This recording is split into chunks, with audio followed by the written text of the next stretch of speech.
Hey there, everyone. Welcome back to the English Everyday Podcast, your go-to place for fun, practical English learning. I'm Dave, and as always, I'm here with my bestie, Timmy. Hey everyone, so glad you're joining us today. We've got a super useful topic lined up, one that trips up so many English learners. Oh yeah, and even native speakers get these wrong sometimes. Today we're talking about 9 commonly mispronounced English words. That's right. You know, Dave, I still remember when I first learned English. I used to say espresso as espresso because, well, it looked like that. Oh man, I've heard that one a lot. And honestly, it's such an easy mistake to make. But that's why we're here, to help you sound more natural and confident when you speak.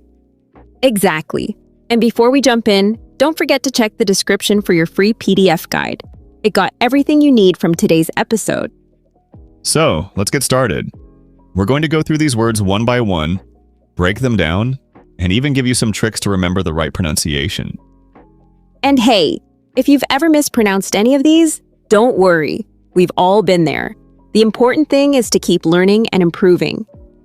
That's true. All right, let's kick things off.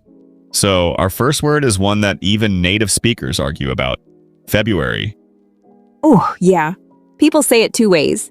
February and February. Which one's correct, Dave? Well, technically, it's supposed to be February with that first R sound. But honestly, even a lot of Americans drop it and say February because it's just easier to pronounce. That's true. So if you've been saying February, don't stress. You're not alone. But if you want to sound extra polished, try practicing February. Exactly.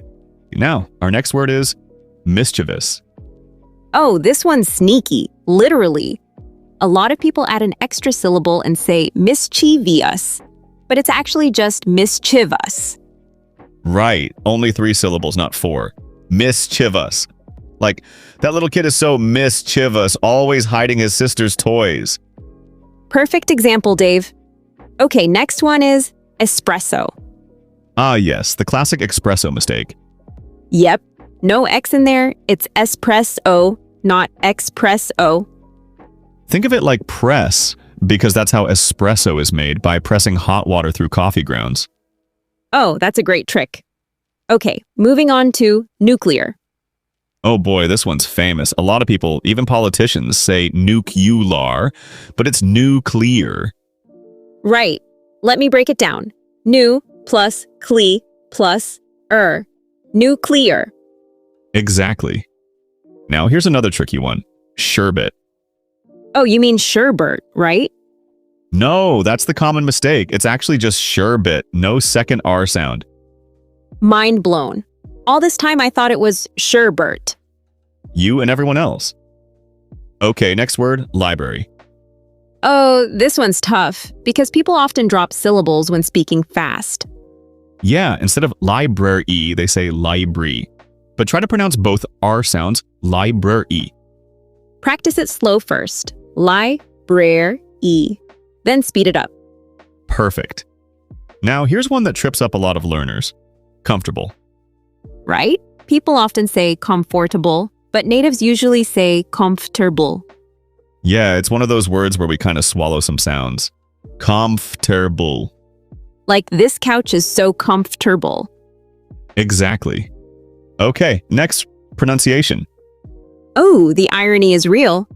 People often say pronunciation, but it's pronunciation. Yep, no noun in there. It's none. Pronunciation. And our last one for today, etc. Oh, this one gets butchered a lot. People say etc., but it's et cetera. Yeah, and don't forget, it's et, not x. Right. Etc. is Latin for and the rest, so it's et, like and. So there you have it. 9 commonly mispronounced words. And hey, if you've been saying any of these wrong, no worries. Now you know how to fix it. And practice makes perfect, right? Oh, absolutely. You know, Dave, while we're talking about pronunciation, there were a few really useful words and phrases that came up in our conversation that I think are worth highlighting for our listeners. Oh, absolutely true. Let's pull out some key vocabulary that'll help everyone sound more natural when talking about this topic, or just in everyday English. Perfect. First one, tricky. We use this a lot today. Like, this word is tricky to pronounce. Yeah, tricky just means something is difficult or confusing in a clever way. You could say English spelling can be really tricky sometimes. All right, next up, to trip someone up. We said this word trips up a lot of learners. Right. If something trips you up, it means it causes you to make a mistake. For example, silent letters in English often trip me up when I'm spelling. Love that. Okay, here's a good one. To butcher. We joke that people butcher the pronunciation of etc. Yes, if you butcher a word, it means you really mess up the pronunciation badly. For example, I totally butchered his name when I tried to say it the first time. Oh, we've all been there. Next, another useful phrase, mind blown. I said mind blown when I learned sherbet doesn't have a second R. Mind blown is a fun, casual way to say you're shocked or amazed by something. For example, when I found out colonel is pronounced kernel, my mind was blown. That is a perfect example. Okay, lastly, to swallow a sound.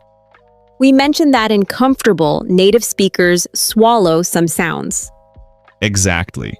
To swallow a sound means you don't pronounce it clearly. It sort of disappears. For example, in family, many people swallow the second I and say family.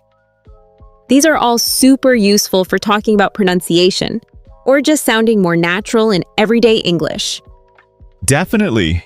You know, Timmy, after going through all these commonly mispronounced words, I think the most important thing to remember is that making mistakes is totally okay. Exactly. In fact, it's more than okay. It's how we learn. Every single English speaker, even native ones, has struggled with pronunciation at some point. That's so true. I remember when I first learned kernel and saw how it's spelled versus how it's pronounced. Let's just say I had some questions about the English language. I know, right? English pronunciation can feel like it makes no sense sometimes. But that's why we're here, to help make sense of the tricky parts. And the great news is, with practice, these words will start feeling more natural. Maybe try picking one or two from today's list to focus on this week. That's perfect advice. Don't try to tackle all at once. Maybe start with February or comfortable, whichever ones you use most often. And remember, pronunciation isn't about perfection. It's about being understood and feeling confident when you speak. That's encouraging. Couldn't have said it better myself. Now, before we wrap up, let's do a super quick recap of our 9 words. We had February, mischievous, espresso, nuclear, sherbet, library, comfortable, pronunciation, and etc. Don't forget to download the PDF in the description if you want all these words in one handy place. Yes, now we want to hear from you. Which of these words have you been mispronouncing? Or do you have another word that always trips you up? Let us know in the comments below. We read every single one, and your question might even become a future episode. And if you found this helpful, do us a favor. Hit that like button and subscribe for more tips to improve your English.